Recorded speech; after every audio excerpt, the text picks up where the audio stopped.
anak-anak, sebelumnya Assalamualaikum warahmatullahi wabarakatuh. Udah pada berdoa belum? Oke, kalau belum berdoa, sebelumnya lebih baik kita berdoa dulu ya. Berdoa menurut agama dan keyakinan masing-masing. Berdoa mulai. Amin, berdoa selesai. Ibu absen dulu ya. Mana ini? Pada hadir nggak hari ini? Atau ada yang sakit? Ada yang izin? Siapa yang sakit? Sakila. Oh iya, Sakila sakit. Kita doakan agar Sakila cepat sembuh ya, biar Sakila bisa sekolah lagi. Oke. Di sini Ibu mau ngajak kalian ice breathing biar tambah semangat. Oke? Semuanya ikutin ya. 1, 2, 3. Tangan kanan, tangan kiri mempunyai jari.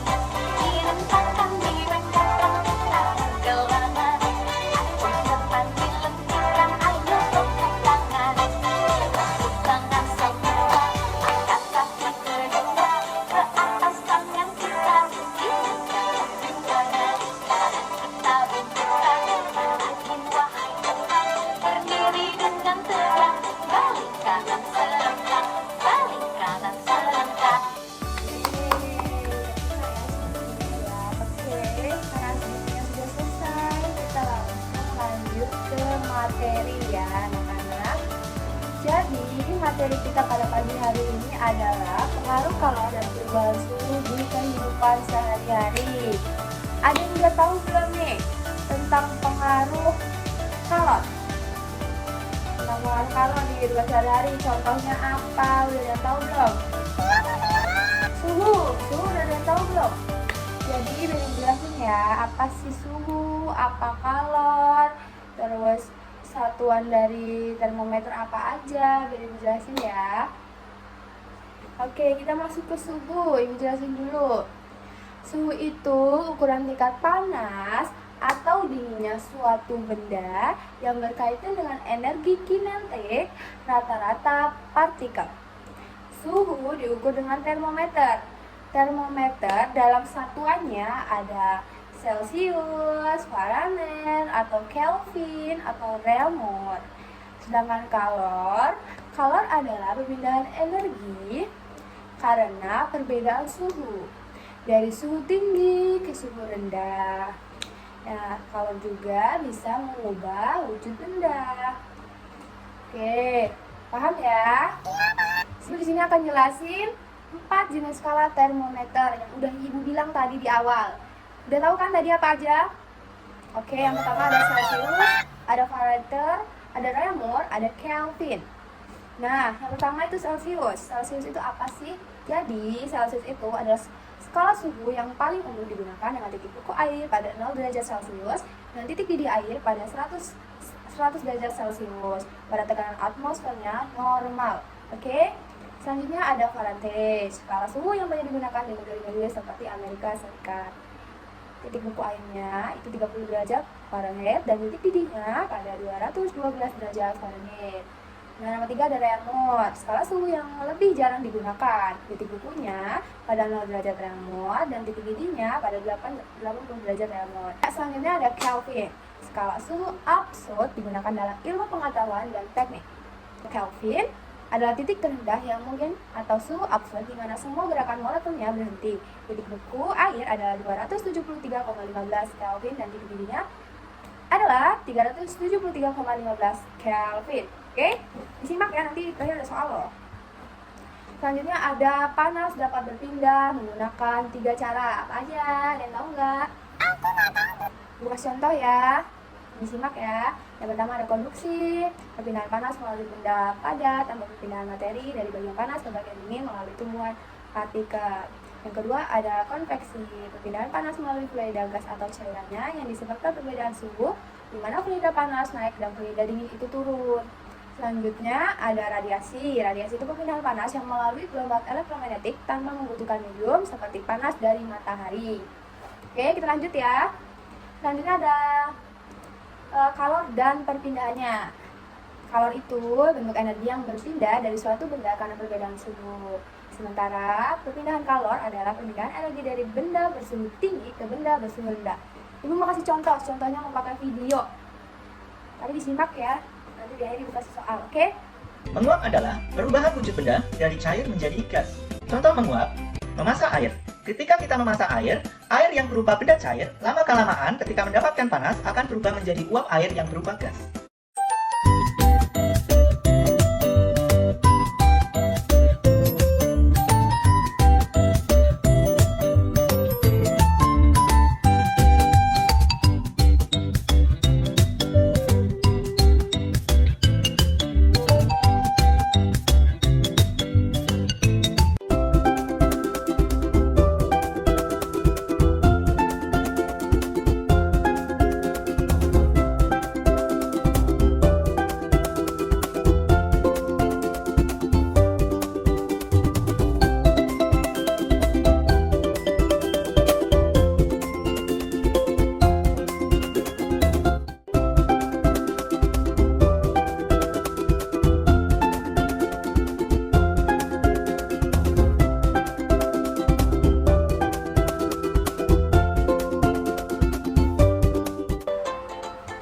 Oke, udah pada nonton kan videonya? Udah ibu kasih disimak nggak ini nih? Habis ini ibu kasih soal loh.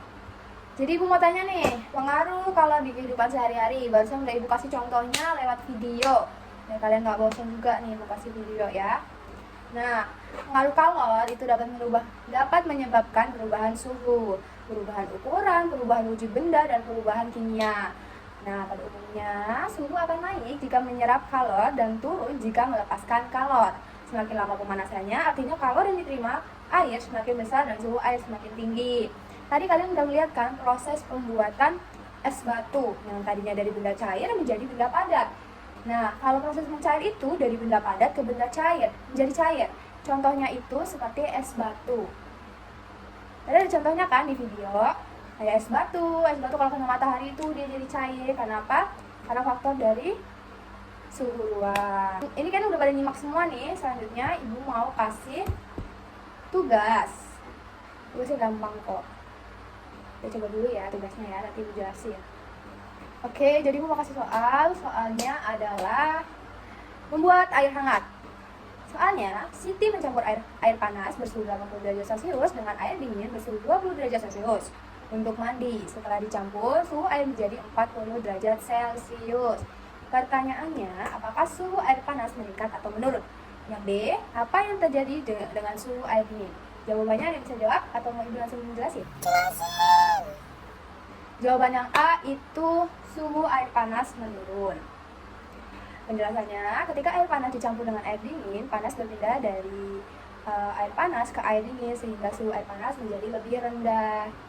Jadi kalau air yang panas itu yang mendidih, kalau kita campur sama air dingin, misalnya kita mau minum air hangat nih, jadi kita manasin air gitu di kompor, karena masih panas tuh, masih dia menguap.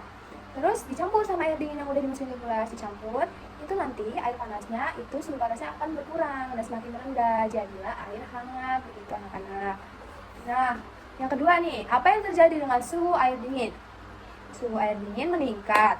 Penjelasannya, air dingin menyerap panas dari panas sehingga suhu naik sampai mencapai suhu campuran, yaitu 40 derajat Celcius. Jadi kebalikannya dari yang di atas ya. Kalau yang di atas kan air panasnya kan berkurang ya karena diserap sama dinginnya. Kalau yang bawah dinginnya, kalau yang B itu dinginnya itu meningkat karena dia menyerap panas. Jadi kebanyakan air dinginnya daripada air panas, makanya dinginnya itu menyerap gitu ya. Oke, baik, kalau sudah pada paham, ibu mau menutup mata pelajaran hari ini. Jadi itulah pelajaran hari ini udah selesai. Semoga ibu kasih dapat bermanfaat buat kalian semua. Nah, sebelum mengakhiri, ibu mau kasih lagu nih. Kalian hafal apa enggak sama lagu? Sama yang udah tadi ibu jelasin, karena lagunya ini menyangkut sama apa yang ibu jelasin tadi. Oke, kita mulai ya. Lihat ke papan tulis ya. Lagunya memulai.